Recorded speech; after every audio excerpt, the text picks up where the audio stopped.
Welcome to Behind the Investigation with Atlanta News First Investigates. I'm Chief Investigator Brendan Keefe. I'm joined now by Andy Pierrotti, investigative reporter on our team. Hi, Andy. Hey, how you doing? Today we're talking about Taxation through Citation, your ongoing series that's getting some real results under the Gold Dome in Atlanta. Yeah, this has really struck a nerve with a lot of drivers and some lawmakers.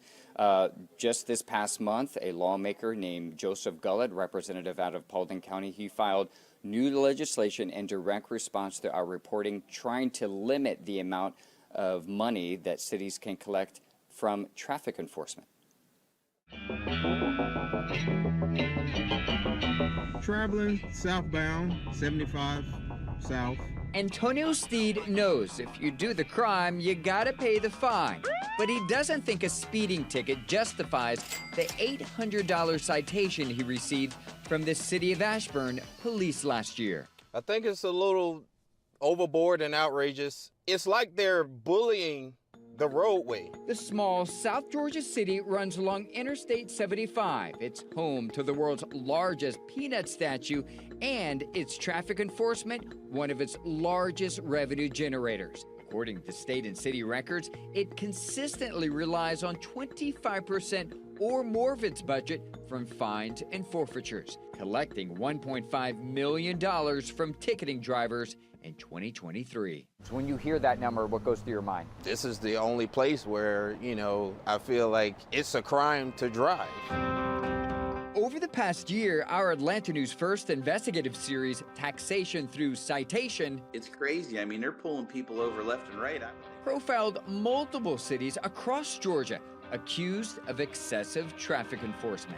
It's crazy because you'll be slowing down and everything, and then boom, they're on you. Uncovering at least 17 municipalities relying on 25% or more of their revenue from fines and forfeitures. Taxation through citation, this is exactly what this is. Let's be transparent with that. Once we get the signatures, then we go to... This week, State Representative Joseph Gullett filed a bill that would cap the amount of revenue cities can collect from traffic fines to 10% of their budgets. Citation revenue collected above that threshold sent to a state fund. The Paulding County Republican says this is not a referendum on policing.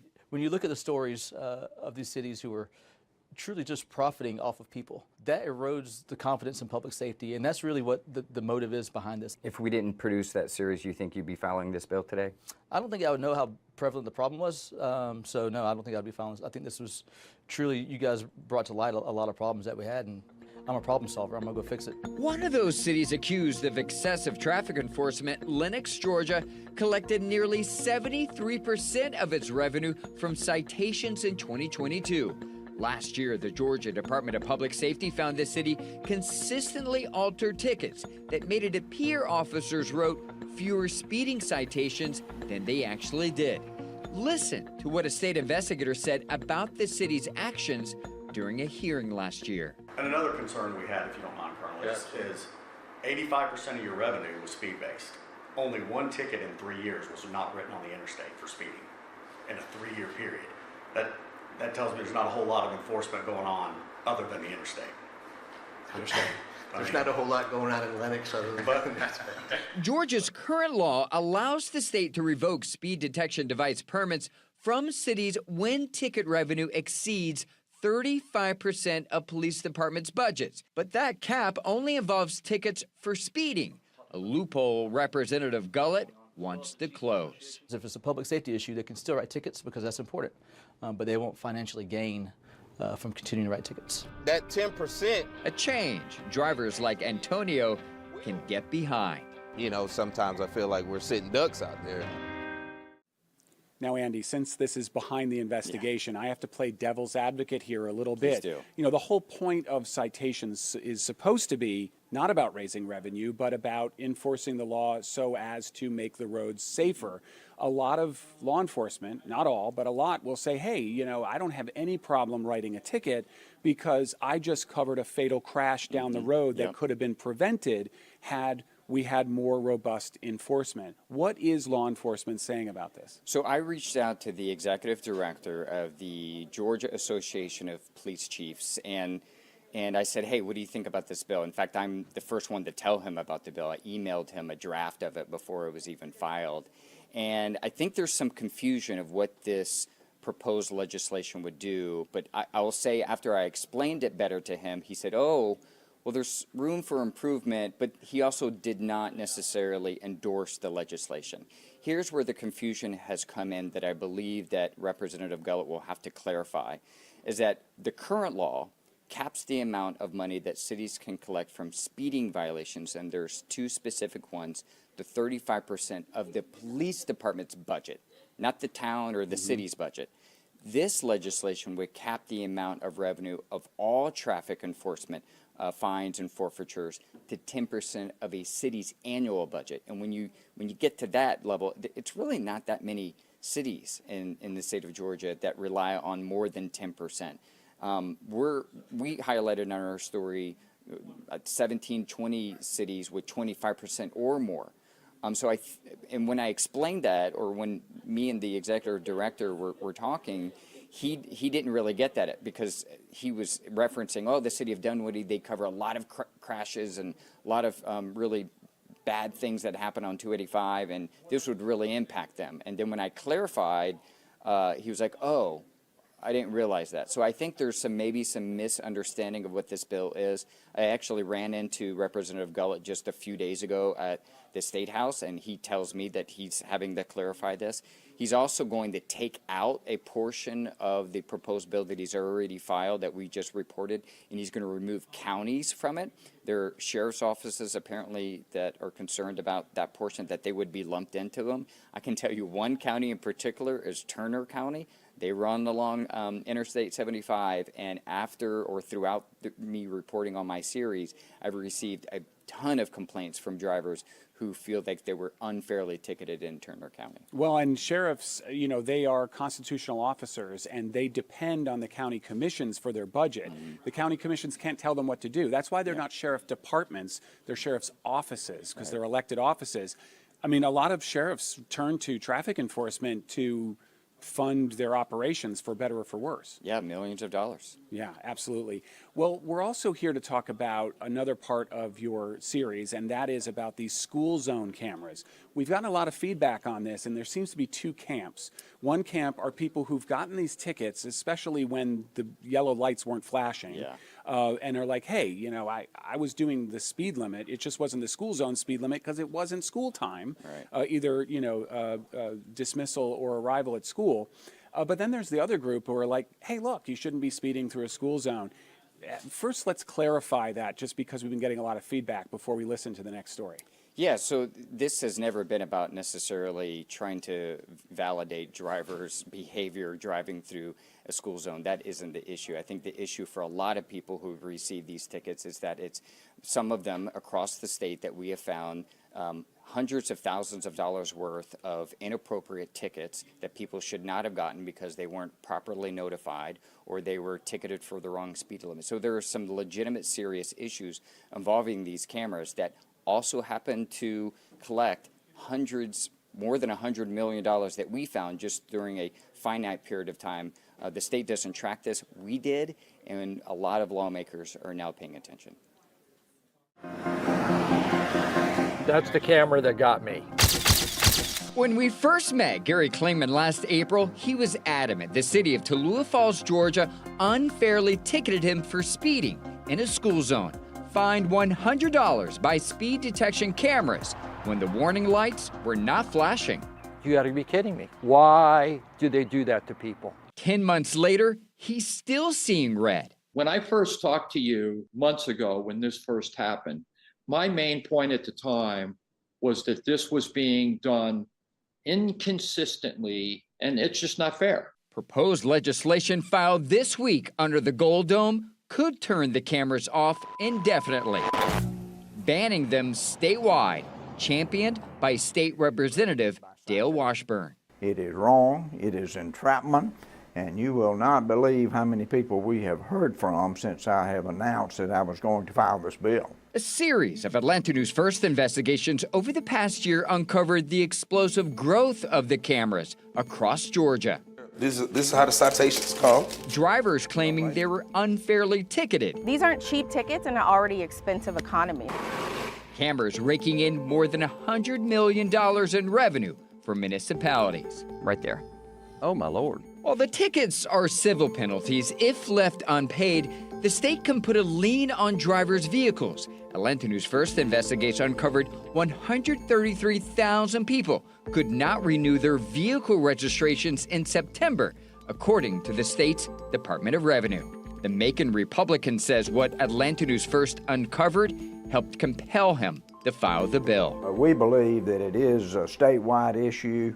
Your reporting helped me understand a lot of that. Just to me, is very convincing that this is a scheme to rake in money. It's not about children's safety. What's your thoughts on this pending legislation? I think that the cameras should be banned until such time as there's some kind of uniform policy throughout the state. Some law enforcement agencies say the cameras do slow drivers down. Here's South Fulton Police Chief Keith Meadows in May. I've heard some state legislators talk about getting rid of the school cameras. Well, what's the alternative?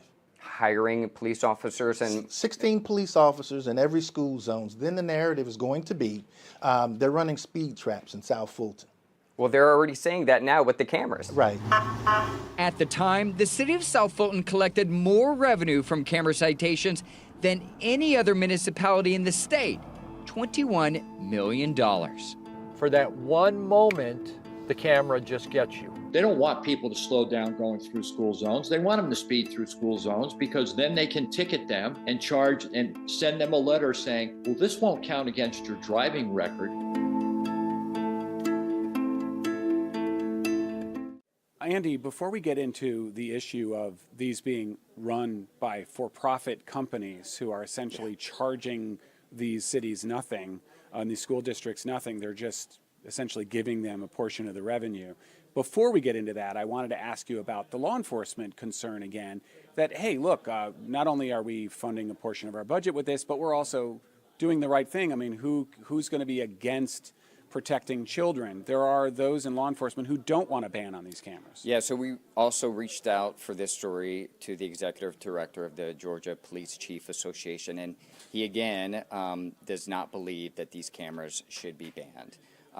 I think a lot of small municipal law enforcement departments are using this in replacement of officers because, and we've talked about this, we both cover criminal justice a lot, there simply are not enough people in law enforcement.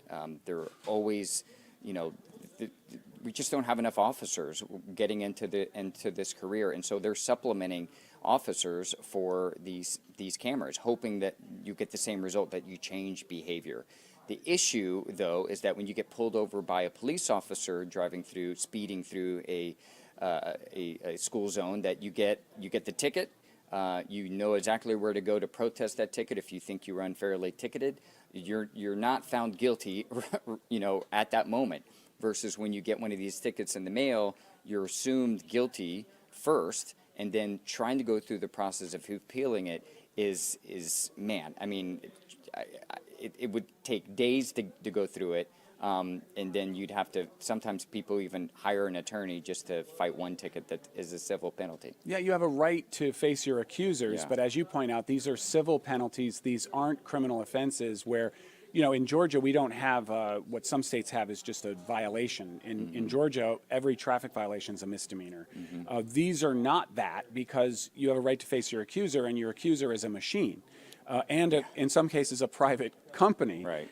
And so to that issue, are you finding that there's a perverse incentive? Is there a perverse incentive because you have a company making a profit off of this, and then you have a municipality that is essentially getting revenue that costs them nothing? I mean, anytime you have a situation where a private company is making money enforcing a criminal statute, people are going to be wary about what's the intention of this? Is this really about safety? Is this really about money?